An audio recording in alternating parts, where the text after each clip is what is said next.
All right, get ready to dive into some intraday Forex trading. Sounds good. You sent over this really interesting YouTube video from a trader who calls himself the Inner Circle Trader. Okay. And he's got this approach that he calls the ICT model. All right. And I gotta say, it's definitely unique. Yeah, what really stands out about it is how it focuses on understanding the psychology of the market. Oh, interesting. It's almost like he's trying to, you know, anticipate his opponent's next move in a game of chess instead of just relying on signals. That's a great analogy because he really emphasizes observation, right? Trying to understand the why behind those market movements. Exactly, and that's another thing. He's not a big fan of those typical technical indicators. Great. He's all about raw price action.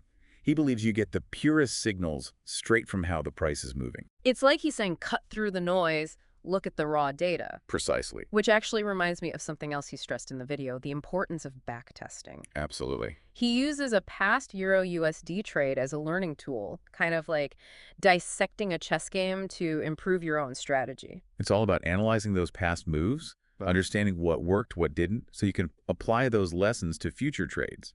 So it's a constant learning process. Exactly. And he even mentions how this model, while applicable to Forex in general, seems particularly effective with the Euro-USD pair.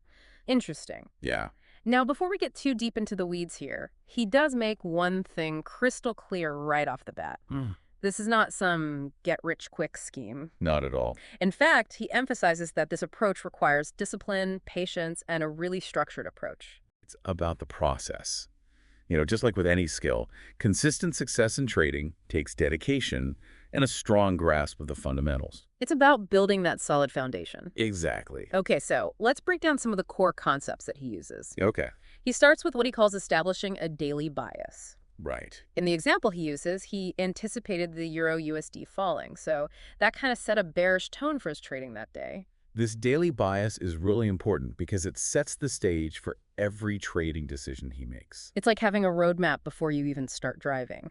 Exactly. So before diving into the charts, he already has a directional outlook in this case. He's leaning towards a decline in the Euro-USD. So instead of just approaching the market with no preconceived notions, he's starting with a bias, either bullish or bearish, which then guides his decisions throughout the day. Exactly. It's about being more selective and focusing on setups that align with that overall outlook. Okay, so we have this daily bias, and then he introduces something called fair value gaps, or FVGs. Now, these aren't just any gaps you see on the chart. These are areas where the prices move really quickly, leaving this kind of vacuum behind. So it's like the market skipped a beat, creating this gap. Yes, exactly. And these FVGs often act like magnets, pulling the price back towards them. Interesting. He uses them to anticipate potential reversal points, particularly when they line up with other key levels. It's starting to feel like he's putting together a puzzle, using these FVGs as clues to figure out what the market's going to do next. That's a great way to put it. Now, he also talks about order blocks. Right. But he's very clear that these aren't just any random price areas on the chart. He's not just talking about any old consolidation zone, no.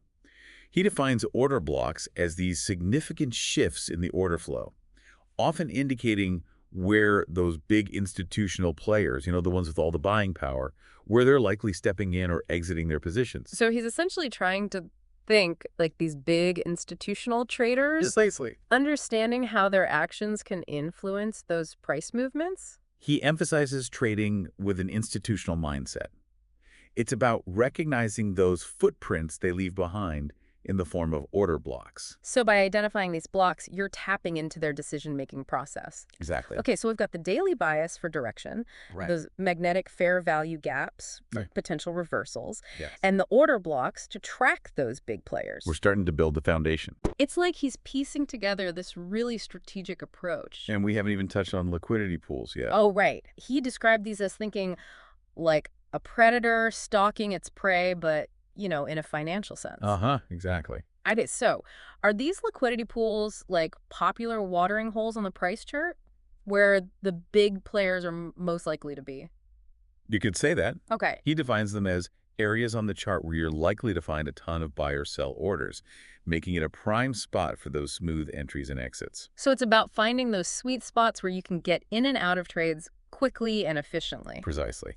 So it sounds like he's saying it's not enough to just know when to trade, Right. but you got to know where to trade for optimal execution. Exactly. So we've got daily bias for direction, fair value gaps for those potential reversals, Yeah. order blocks to track those institutional players, and liquidity pools for those smooth entries and exits. You got it. Those four concepts are the bedrock of his ICT model. You're picking it up quick. Those are like the four cornerstones of his strategy. Now, let's see how he actually puts it all together in that Euro USD trade he walks through. Yeah, he really gets into the weeds in this video, Kid out. which is great. It's refreshing. Yeah, it's really transparent. Yeah. So he starts by pointing out a fair value gap on the daily chart. And remember, he's already decided on a bearish bias for the day, so he's looking for sell signals. And this is where his emphasis on understanding how institutions trade really comes into play. Okay. He focuses on those previous days' highs and lows, Okay. not just as random price levels, but as potential liquidity pools. Now, why would institutions be drawn to those levels? What's so special about them? He believes they use those previous days' highs and lows as reference points, Okay. almost like psychological anchors for placing their orders. Ah, so he's anticipating that the price might reverse at those levels because that's where he expects those big players to step in. It's like knowing where the sharks hang out. Exactly. It's about knowing the hunting grounds, so to speak. Right. Now, spotting a fair value gap on the daily chart is just the first step. Okay. He then zooms in to the hourly chart. To confirm the signal, right. Yeah. And make sure it's consistent across different time frames. Precisely. He's looking for additional clues to back up that initial bias. And in this case, he's looking for what he calls relative equal highs. Relative equal highs. Imagine these as two or more peaks on the chart that are roughly at the same price level. Okay, got it. Visualizing it now. So he finds this relative equal high pattern on the hourly chart. How does that fit into his bearish outlook? Well, in this specific trade, he noticed that the relative equal high on the hourly lined up perfectly with the top of that fair value gap he'd spotted on the daily chart. So it's like getting a double confirmation that his bearish bias is on point. Exactly, like two puzzle pieces fitting together. Nice. But he doesn't stop there. Of course not. The man likes to be thorough. He then moves on to what he calls his bellwether chart, the 15-minute chart. And this is where he actually enters the trade, right? Absolutely.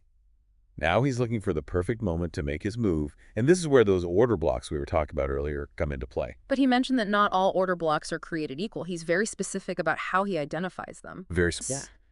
A valid order block, in his book, must be connected to a fair value gap.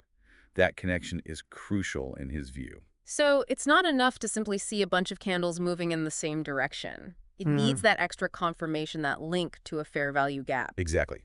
He wants to see those order blocks that form right as the price is reacting to a fair value gap. Okay. That suggests a strong imbalance in the orders, making a reversal more likely. It sounds so precise. And it goes even deeper. Deeper. Oh, yeah. He explains how the order block itself is formed. Okay. 3 consecutive candles moving in the same direction. In this case, bearish candles make up the order block. I remember he pointed out that the last candle in the block doesn't have to reach the absolute highest or lowest point of the move, which I found interesting. It's a nuance that a lot of traders overlook. He emphasizes that as long as the overall structure of those 3 candles fits his rules, the exact high or low isn't as important. Gotcha. So he's found a potential short setup, a fair value gap on the daily chart, confirmed by relative equal highs on the hourly, A and D, an order block on the 15-minute chart, all suggesting a downward move might be coming. So he's ready to hit that sell button, right? Not quite. Here's where his focus on discipline and precise execution really stands out. He calls it time-based execution, and it's just as critical as any other part of his approach. So it's not enough to just have the setup. The timing of the entry and exit is just as important. Absolutely. He's not jumping into trades just because the setup looks good on the charts. Right. He waits for the most opportune moment when he thinks the odds are most in his favor. So does he have specific times of day when he prefers to trade? He calls them his kill zones. Kill zones. I like it. In this video, he mentions he likes to trade during the New York session, particularly between 7:00 a.m. and 10:00 a.m. New York time. Is that because that's when the market is most active? More liquidity and volatility during that time? You got it. He's looking for those windows when there's the most action, making for the smoothest entries and exits. It's like he's synchronizing his trading with the heartbeat of the market. Precisely. And he's adamant that you should set your charts to New York time, no matter where you are in the world. I thought that was strange at first, but he makes a good point. It's Mhm. about staying consistent Exactly. and making sure everyone is on the same page, avoiding any confusion from different time zones. And speaking of consistency, we got to talk about risk management, which he stresses throughout the video. Yeah, it's like he's saying, look, you can have the greatest setup in the world, but if you don't manage your risk, it can all go south. Exactly. He doesn't just talk about it, he actually shows you. He shows how he places his stop-loss order, and he's not afraid to accept a wider stop for the chance of bigger gains. So it's a calculated risk. Yeah, he's weighing the potential reward against how much he's willing to risk. And he even says he'll bail on a trade if it doesn't go his way within a certain time. No chasing the market, no hoping for a miracle. Exactly. He's disciplined, sticking to the plan, not letting emotions get in the way, and that's huge, especially in intraday Forex where things move so fast. It's definitely a different mindset from that hold and hope thing you see so often, which usually just leads to bigger losses. Absolutely. Now, it's important to remember that this trade he walks through is just one example, right? One specific way to use his ICT model. He makes that very clear. Yeah, He doesn't want you to just copy his trades blindly. right. He wants you to really get those principles, develop your own feel for the market. He's giving you the tools to analyze the charts yourself, find those opportunities, and make those trading decisions with confidence. Exactly. It's like he's turning it into a detective game, In a way, yeah. where you're looking for clues in how the price is moving, searching for those hints that the market's about to make a big move. And that's what makes this so engaging. Yeah. It's not just about following some rigid set of rules. He wants you to go back, study what he did, dissect those charts. Understand the why. Exactly. He wants you to be self-sufficient, not depending on someone else's calls. He even compares it to learning a musical instrument or like mastering a sport. It takes time, Yeah. effort, practice to develop those skills. He even suggests keeping a trading journal. Oh, yeah, that's so important. Writing down what you see, analyzing those past trades, seeing what's working. It's about building that mental database of patterns, recognizing those setups as they pop up. Honing your instincts over time. And Exactly. he's giving you the framework, the thought process. Right. But it's up to you to put in the work, to mold that framework, to fit your own style, your own risk tolerance. He's big on that. Yeah. He even encourages people to experiment with different entry and exit techniques, try different order types, play around with position sizing. Find what works for you. Exactly. There's no one-size-fits-all approach. He's all about empowering traders, Yeah, it's the key. finding that rhythm in the market that works for them. And he's very open about the fact that the best traders, they're the ones who combine that deep understanding of how the market works with their own intuition. That's where the magic happens. It's that sweet spot where analysis meets gut feeling. And then he leaves us with this really interesting question, especially given how much he emphasizes raw price action. He asks, if those traditional indicators are just derivatives of price action anyway, I remember that. could relying solely on that raw price movement actually be a more reliable way to gauge market sentiment? Such a good question. Are we cluttering things up with too many indicators, maybe missing those pure signals? Right, right. Or are those indicators crucial for helping us cut through the noise and make sense of it all?